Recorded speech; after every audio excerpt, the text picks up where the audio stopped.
సుందర్పూర్ అనే గ్రామంలో ఒక ముసలావిడ సావిత్రి ఒంటరిగా ఉండేది. తనకి సొంత వాళ్ళు ఎవరూ లేరు. సావిత్రి ఒక గుడిసెలో ఉండేది. ఆ గుడిసె వెనక ఒక మామిడి చెట్టు కూడా ఉండేది. దానికి చాలా మామిడి పండ్లు పండి ఉంటాయి. మంచి రసం ఉన్న పసుపు రంగు మామిడి పండ్లు. సావిత్రి రోజంతా అదే చెట్టు కింద కూర్చుని ఉండేది. వాటిని చూస్తూ కూర్చునేదే. నేను మిమ్మల్ని చూడకుండా ఉండలేను అనిపిస్తోంది నాకు. రోజంతా మిమ్మల్ని ఇలాగే చూస్తూ ఉండిపోవాలి అని.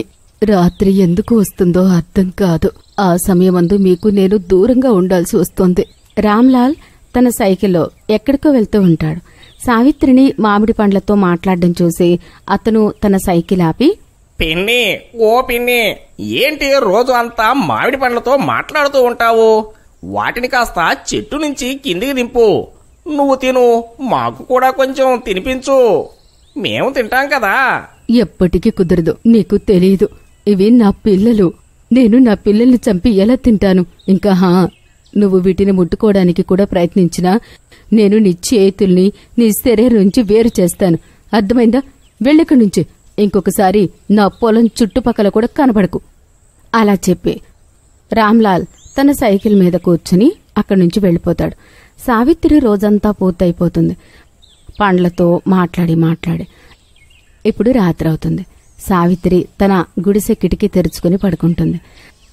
సావిత్రికి హఠాత్తుగా మంచి నిద్ర పట్టేస్తుంది. ఉదయం లేవగానే సావిత్రి తన మామిడి చెట్టుకి నీళ్లు పోయడానికి వెళ్తుంది. అప్పుడే తను మామిడి పండ్లను చూస్తుంది. ఇంకా ఇలా అంటుంది, ఇదేంటి నా మామిడి పండ్లు ఇదేంటి తక్కువగా కనిపిస్తున్నాయి? అంటే అక్కడ కొన్ని తక్కువగా ఉన్నాయి అంటే రాత్రి ఎవరో వచ్చి నా మామిడి పండ్లను దొంగిలించారు. మామిడి పండ్లు తక్కువ అవడం వల్ల సావిత్రి ఏడుస్తూ ఉంటుంది. అప్పుడే అక్కడికి కొంతమంది పిల్లలు ఆడుకోవడానికి వస్తారు. నానమ్మ, మాకు బాగా ఆకలిగా ఉంది. మాకు కొన్ని మామిడి పండ్లు ఇస్తావా? నాకు కూడా ఒకటి ఇవ్వండి. ఒకసారి చెప్పండి చాలు. నేను పైకెక్కి పండ్లను కోసి మీకు కూడా ఇస్తాను, సరేనా? ఆగండి, ఎవరైనా ఈ మామిడి పండ్లు ముట్టుకుంటే బాగుండదు. పండు కాదు, ఈ చెట్టు చుట్టుపక్కలకి కూడా రాకండి, లేకపోతే బాగుండదు. ఓ బామ్మ, 2 మామిడి పండ్లే కదా అడిగింది, ఇవ్వచ్చు కదా. ఒకవేళ నువ్వు మామిడి పండు ఇవ్వకపోతే మేము ఏదో ఒకరోజు ఆ మామిడి పండ్లు దొంగిలిస్తాము. దొంగతనం మాట వినగానే సావిత్రికి చాలా కోపం వస్తుంది. తను రాయి పట్టుకుంటుంది.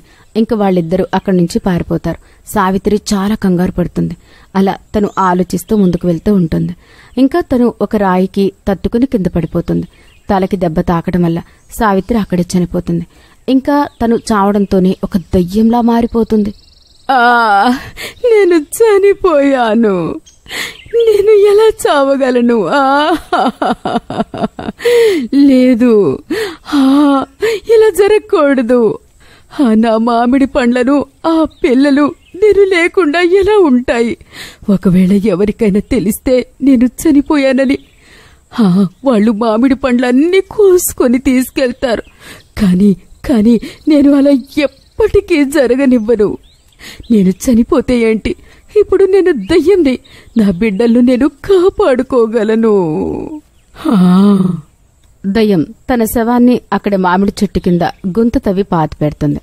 ఇంకా తను స్వయంగా మామిడి చెట్టు మీద కూర్చుంటుంది. ఇంకా ఎప్పటిలా తన మామిడి పండ్లతో మాట్లాడుతూ ఉంటుంది. ఒకసారి మనోహర్ అనే వ్యక్తి సావిత్రి పొలంలోకి వస్తాడు, మామిడి పండు దొంగతనం చేయడానికి. అలా వస్తూ అతను ఇలా అనుకుంటాడు, ఇప్పుడు చాలా రాత్రి అయ్యింది. సావిత్రి పిన్ని ఇప్పుడు గాఢ నిద్రలో ఉండి ఉంటుంది. ఆ చెట్టు నుంచి మామిడి పండ్లు దొంగిలించడానికి ఇదే మంచి సమయం. ఎంత లావుగా రసాలు ఉన్నాయి. రెట్టింపు ధరకి నేను అమ్ముతాను వీటిని. నేను పిన్ని లేవడానికి ముందే నేను చెట్టు ఎక్కి కొన్ని పండ్లు కోసుకుంటాను. ఇప్పుడే అన్ని పండ్లు కోయను. రేపటికి కూడా నేను కొన్ని పండ్లు ఉంచుతాను. వాటిని రేపు కూడా కోసి రెట్టింపుకు అమ్ముకోవచ్చు. అక్కడ చెట్టు మీద కూర్చున్న దయ్యం అంతా చూస్తూ ఉంటుంది. మనోహర్ మామిడి చెట్టు ఎక్కగానే దయ్యం అతని గొంతు పట్టుకుని ఉంటుంది. ఎంత ధైర్యం నీకు? ఇంత రాత్రి వేళ నువ్వు నా మామిడి పండ్లని దొంగిలించడానికి వచ్చావా? నాకనిపిస్తోంది ఇంతకు ముందు పండ్లు కూడా నువ్వే దొంగిలించావని. ఒకసారి దొంగతనం చేశావు, పైదిరిగి మళ్ళీ ఇంకొకసారి దొంగతనం చేయడానికి వచ్చావు. నీకు తెలుసా ఇవి ఎవరి మామిడి పండ్లో? నీకు తెలుసా దొంగతనం ఎంత చెడ్డదో? దయ్యం ఆలస్యం చేయకుండా మనోహర్ 2 చేతులు విరగొట్టేస్తుంది. ఇంకా అతన్ని అదే చెట్టు పైన వేలాడదీస్తుంది. మనోహర్ కళ్ళు తిరిగి చెట్టు కింద పడిపోతాడు. ఉదయం అవ్వగానే గ్రామంలో కొంతమంది అతన్ని చూస్తారు. ఇంకా వాళ్ళు ఇలా మాట్లాడుకుంటారు. అర్రే, ఇతను మనోహర్ కదా! ఇతన్ని ఇలా ఎవరు చేశారు? తన శరీరం నుంచి ఎవరో 2 చేతులు విరగ్గొట్టేశారు. పాపం, ఇతని ఎంత రక్తం పోయింది. పదండి, ఇతన్ని డాక్టర్ దగ్గరికి తీసుకుని వెళ్దాము. అదే సరి, ముందు అతన్ని చూడండి. అతని శ్వాస ఆడుతుందో లేదో, అప్పుడు డాక్టర్ దగ్గరికి తీసుకుని వెళ్ళొచ్చు. ఇంకా అతని విరిగిన 2 చేతులు ఎక్కడ ఉన్నాయి? అవి చుట్టుపక్కల ఎక్కడా కూడా కనిపించడం లేదు. మనం ఈ విషయాన్ని వెంటనే ఆ ఇంట్లో వాళ్ళకు కూడా చెప్పాలి. పదండి అన్నా, పట్టండి, అతన్ని తీసుకెళ్దాము. కొంతమంది మనోహర్ నెత్తుకుని డాక్టర్ దగ్గరికి తీసుకువెళ్తారు. ఇంకొంతమంది అతని చేతులు వెతుకుతూ ఉంటారు. హరీష్ సావిత్రి ఇంటి లోపలికి వెళ్తాడు తెలుసుకోవడానికి. దయ్యం చెట్టు మీద కూర్చుని నవ్వుతూ ఉంటుంది. వెళ్ళు వెళ్ళు వెళ్ళు వెళ్ళు వెళ్ళు, నేను దొరకను. ఎందుకంటే నేను అక్కడ లేను, నేను ఇక్కడున్నాను. మీకు ఈ మనిషి చేతులు ఎప్పటికీ దొరకవు. ఎందుకంటే నేను ఆ చేతులు మామిడి పండ్ల బదులుగా వేలాడదీశాను. ఈ కొమ్మ నుంచి అయితే నా మామిడి పండ్లు తెంపారు. అదే చోట మామిడి పండ్లకి బదులు చేతులు ఉంటాయి. అక్కడ హరీష్ సావిత్రిని తన ఇంట్లో వెతుకుతూ ఉంటాడు. కాని అతనికి తను ఎక్కడా కనిపించదు. ఇల్లు అయితే ఓపెన్ చేసే ఉంది, కానీ తను ఎక్కడికో వెళ్ళుంటుంది. సరే, వచ్చిన తర్వాత అడుగుతానులే. తర్వాత హరీష్ అక్కడి నుంచి వెళ్ళిపోతాడు. సాయంత్రం సమయం పక్కింటి సరిత సావిత్రి ఇంటికి వస్తుంది. చక్కెర అడగడానికి లోపలికి వెళ్తుంది. సావిత్రి పిన్ని, ఓ సావిత్రి పిన్ని, ఎక్కడ ఉన్నావు నువ్వు? సావిత్రి పిన్ని, నాకు కొంచెం చక్కెర కావాలి పిన్ని, ఇస్తావా? దొరుకుతుందా? అయ్యో, ఈమె కనబడదేంటి? ఎక్కడికి వెళ్ళింది? సరేలే, తను వచ్చిన తర్వాత వస్తాను, ఇప్పుడు వెళ్తాను. అప్పుడే తను బయట మామిడి చెట్టుకి ఉన్న మామిడి పండ్లను చూస్తుంది. అరే వా, మామిడి పండ్లు! అవి కూడా ఇంత లావుగా ఉన్నాయి, ఇంకా పసుపు పచ్చగా. నేను అనుకుంటున్నాను, ఎలాగో పిన్ని లేదు, ఒక్కసారి ఈ మామిడి పండ్లను దొంగిలిస్తాను. 1-2 పండ్లు తక్కువైతే ఏమవుతుంది? పిన్ని రోజు వీటిని లెక్క పెడుతూ కూర్చుంటుందా ఏంటి? సవిత మామిడి చెట్టు దగ్గరికి వెళ్తుంది. ఇంకా రాయి తీసుకుని మామిడి పండ్లను కొడుతూ ఉంటుంది. అప్పుడే ఒక పండు కింద పడిపోతూ ఉంటుంది. ఈ సవితకి ఎంత ధైర్యం! నా మామిడి పండ్లను దొంగిలించడానికి! ఇప్పుడే చెప్తాను దీని పని. ఇప్పుడెవరు మాట్లాడారు? నువ్వెవరు నన్నప్పడానికి? ఇవి నా పిన్ని మామిడి పండ్లు. తను నన్ను వద్దు అని చెప్పదు. ఏ వస్తువుకి మామిడి పండు తీసుకుంటాను. ఎవరు నువ్వు? దయ్యం వెంటనే చెట్టు దిగి సవిత జుట్టు పట్టుకుని ఉంటుంది.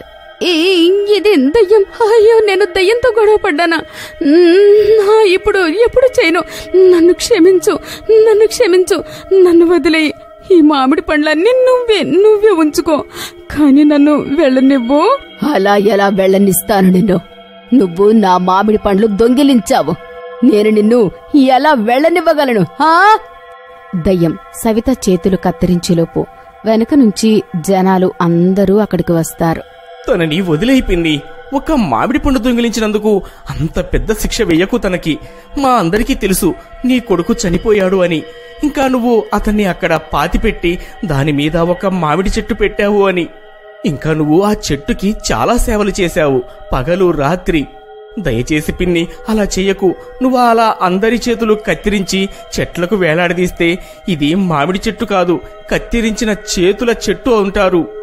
ఒకవేళ అలా చేస్తే నీ చనిపోయిన కొడుకు ఆత్మ కూడా శాంతించదు. అందుకే దయచేసి వదిలేయి పిన్ని.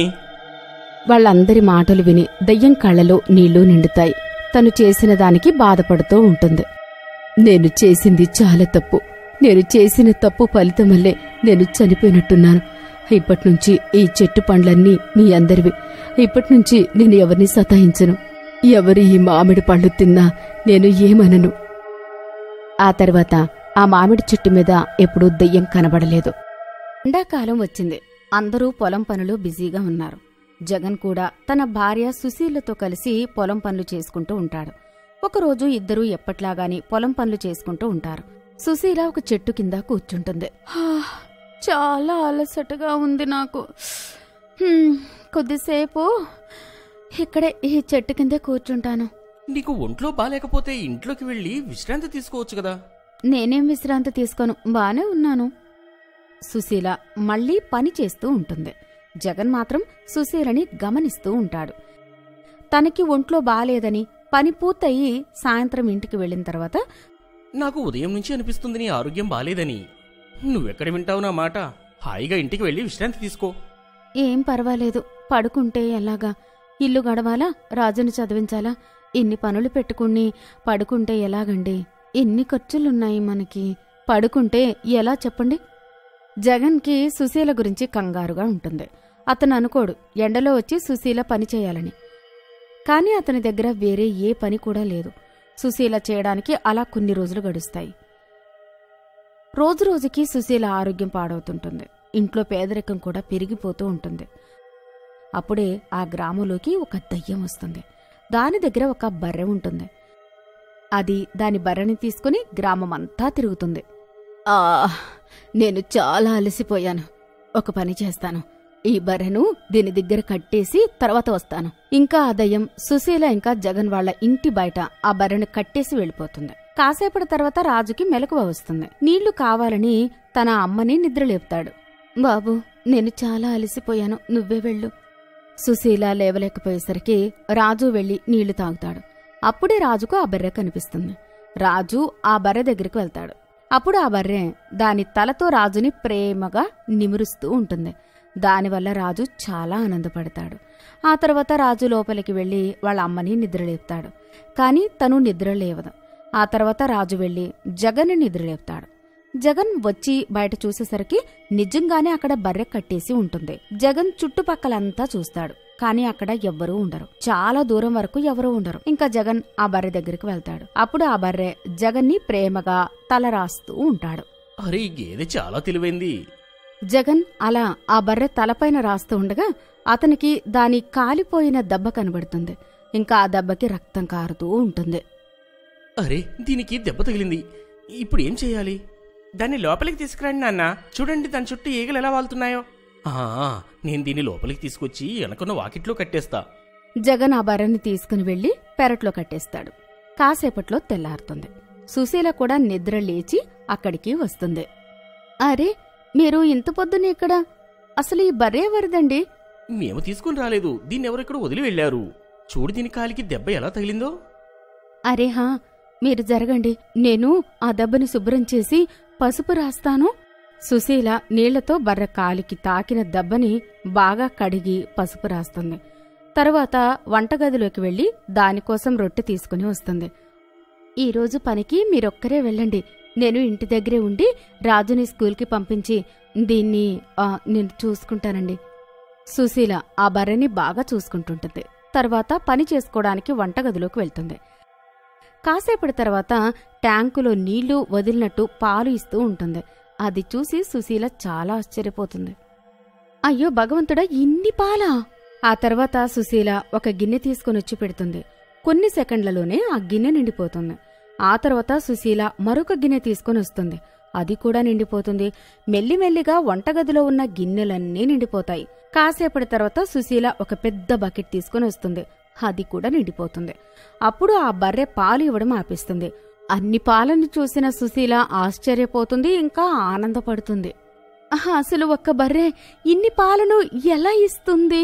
ఇప్పుడు ఈ పాలను నేను ఏం చేసుకోవాలి? సుశీల అక్కడ్నుంచి తలుపు దగ్గరకొచ్చి మాటిమాటికి జగన్ వస్తాడేమో అని ఎదురుచూస్తూ ఉంటుంది. అప్పుడే సుశీలకి ఒక వ్యక్తి చాలా పాలగిన్నెలు తీసుకుని వెళ్లడం కనిపిస్తుంది. హఠాత్తుగా అతను ఒక స్తంభానికి తాకి కింద పడిపోతాడు. పాలన్నీ కింద పడిపోతాయి. అతను అక్కడే కూర్చుని తల పట్టుకుని ఏడుస్తుంటాడు. అరే అన్నా, మీకు చాలా నష్టం జరిగింది. అరే, నష్టం కాదు, నేను చాలా కష్టపడి ఈ పాలు తీసుకొచ్చాను. మా ఇంట్లో పెళ్లి ఉంది, స్వీట్స్ తయారు చేయాలి. ఇప్పుడు నీ పాలు ఎక్కడ తీసుకురాను? సుశీల ఆలోచనలో పడుతుంది. అయితే మీరు పాలను ఇక్కడి నుంచి తీసుకువెళ్ళండి. మీరు పాలు అమ్ముతారా? అవును, మా దగ్గర బర్రె ఉంది. మీకు ఎన్ని పాలు కావాలంటే అన్ని తీసుకెళ్ళండి. సుశీల అతని క్యాన్ తీసుకుని వెళ్లి దాని నిండా పాలు తీసుకుని వచ్చి అతనికిస్తుంది. అతను దానికి బదులుగా సుశీలకి చాలా డబ్బులిస్తాడు. ఇంకా లోపలికి వెళ్లి ఆ డబ్బులు డబ్బాలో దాచిపెడుతుంది. సాయంత్రం జగన్ వచ్చిన వెంటనే అతనికి జరిగిన విషయమంతా చెప్తుంది. ఇదైతే అద్భుతంగా ఉంది. సరే పోనీలే, ఈ బర్రె వల్ల మనకి చాలా లాభం వచ్చేటట్టుగా ఉంది. ఇక నువ్వు పొలంలోకి వచ్చి పని చేయాల్సిన అవసరం లేదు. నువ్వు ఎక్కడే ఉండి దాన్ని చాలా జాగ్రత్తగా చూసుకో. దానికి పాలు తీసి ఆ పాలు అమ్ము. హా అండి, ఇది మంచి ఉపాయం. కాని ఎవరైనా ఈ బర్రెవాళ్లు వస్తే అందరూ పడుకుంటారు. అప్పుడే ఆ దయ్యం అక్కడికొస్తుంది. ఇంకా తన బర్రె అక్కడ లేకపోవడం చూసి దానికోసం అక్కడా ఇక్కడా వెతుకుతుంటుంది. ఆ దయ్యం పూర్తి గ్రామమంతా దాని బర్రె కోసం వెతుకుతుంటుంది. కొంచెం సేపటి తర్వాత ఒక పెరట్లో కొన్ని బర్రెలు కట్టేసుంటాయి. అది చూసి దయ్యం చాలా ఆనందపడుతుంది, తన బర్రె కూడా అక్కడే ఉంటుందేమో అని. కాని ఆ బర్రెలన్నీ దయ్యాన్ని చూసి గట్టిగా అరుస్తుంటాయి. ఇవన్నీ నన్ను చూసి విచిత్రంగా అరుస్తున్నాయేంటి? ఆ బర్రెలన్నీ దయ్యాన్ని చూసి గట్టిగా అరుస్తాయి. ఇంకా వాటి కొమ్ములతో దాన్ని అక్కడ్నుంచి వెళ్లగొడుతూ ఉంటాయి. ఇవన్నీ పనికిరాని బర్రెలు, నా బర్రెలు కాదు. నా బర్రెని ఎవరు తీసుకెళ్లారు? నేను ఇక్కడే కట్టేసి వెళ్లాను కదా, దాన్ని విప్పుకొని ఎవరు వెళ్లారు? దయ్యానికి బర్రె దొరకకపోయేసరికి నా బర్రె లేకుండా నేను ఎలా బ్రతకగలను? దాని పాలు తాగే కదా నేను బ్రతుకుతున్నాను. నాకు బుద్ధి లేదు, అనవసరంగా ఇక్కడ వదిలిపెట్టి వెళ్లాను. దయ్యం రాత్రంతా బర్రెని వెతుకుతూ ఉంటుంది. దాని బర్రె మాత్రం హాయిగా జగన్ పెరట్లో విశ్రాంతి తీసుకుంటుంటుంది. ఇంకా ఉదయం అవుతుందనేసరికి ఆ దయ్యం అక్కడ్నుంచి వెళ్లిపోతుంది. కొన్ని రోజులు అలానే గడిచిపోతాయి. జగన్ ఇంకా సుశీల ఆ బర్రె వల్ల చాలా లాభం సంపాదిస్తూ ఉంటారు. మరోపక్క ఆ దయ్యం బర్రెపాలు లేక ఆకలితో అల్లాడుతూ తిరుగుతుంటుంది. కాని రోజుల తర్వాత ఆ బర్రె ఉన్న పెరట్లో బాగా చెత్త నిండిపోయి ఉంటుంది. అందుకే వాళ్లు అక్కడ్నుంచి ముందర పెరట్లోకి తీసుకుని వెళ్లాలి అనుకుంటారు. కాని ఆ బర్రె లేచి నిలబడి అక్కడ్నుంచి కదలకుండా అలానే ఉంటుంది. అరే, దీనికేమైంది? ఇది ఇక్కడ్నుంచి కదలడం లేదు. ఇక్కడ శుభ్రం చేయాలి కదా. జగన్ మాటిమాటికి ఆ బర్రెను ముందుకు తీసుకుని రావడానికి ప్రయత్నిస్తాడు. కాని అది మళ్లీ వెనక్కి వెళ్లిపోతూ ఉంటుంది. ఎలాగోలా కష్టపడి అతను ఆ బర్రెను ముందు వాకిట్లోకి వచ్చి కట్టేస్తాడు. ఆ తర్వాత అక్కడ్నుంచి వెళ్లిపోతాడు. దయ్యం ఆ రోజు కూడా బర్రెను వెతకడానికొస్తుంది. పాలు లేకపోవడం వల్ల దయ్యం చాలా నీరసమైపోతుంది. గ్రామం అంతా పడుకునుంటారు. కాని దయ్యం మాత్రం దాని బర్రెను పిలుస్తూ వెతుకుతుంటుంది. అరే, నా బర్రె ఎక్కడున్నావు? ఎక్కడున్నారా? లేకపోతే నేను చచ్చిపోతాను. దయ్యం గొంతు విన్న వెంటనే ఆ బర్రె చాలా భయపడిపోతుంది. ఇంకా అక్కడి నుంచి పారిపోవాలనుకుంటుంది. కాలు భూమిపైన కొడుతూ ఉంటుంది. ఇంకా చాలా ప్రయత్నిస్తుంది ఆ కట్లు విప్పుకొని ఎక్కడికైనా వెళ్లిపోవాలి అని. కాని అది ఎక్కడికి కదలలేకపోతుంది. కాసేపట్లో దయ్యం అక్కడికొస్తుంది. ఆ బర్రెను చూసి దయ్యం ఆనందానికి ఆవదులుండవు. అరే, నువ్విక్కడున్నావా? ఎన్ని రోజుల నుంచి తిరుగుతున్నా నీకోసం. దయ్యం బర్రె కట్లు విప్పుతుంది. ఇంకా దాని వెంట తీసుకుని వెళ్తుంది. బర్రె దయ్యంతో వెళ్లాలనుకోవడం లేదు. దయ్యం చాలాసేపు అరుస్తూనే ఉంటుంది. బర్రె మాటిమాటికి ఎవరైనా తీసుకుని వెళ్తారేమో అని ఆశగా వెనక్కి తిరిగి చూస్తూ ఉంటుంది. ఇంకా పెద్ద పెద్దగా అరుస్తూ ఉంటుంది. కాని అక్కడికి ఎవ్వరూ రారు. దాని కంటి నిండా నీళ్లుంటాయి. కాని ఇప్పుడు ఆ బర్రె అర్థం చేసుకుంటుంది ఇంకా అది ఎప్పుడు జగన్ ఇంకా సుశీల దగ్గరికి తిరిగి వెళ్లలేదని, ఆ దయ్యం దగ్గరే బందీగా ఉండాలని. దయ్యం బర్రెను లాక్కుని వెళ్తూ ఉంటుంది. అప్పుడే జగన్ పెళ్లి నుండి ఇంటికి తిరిగి వస్తుంటాడు.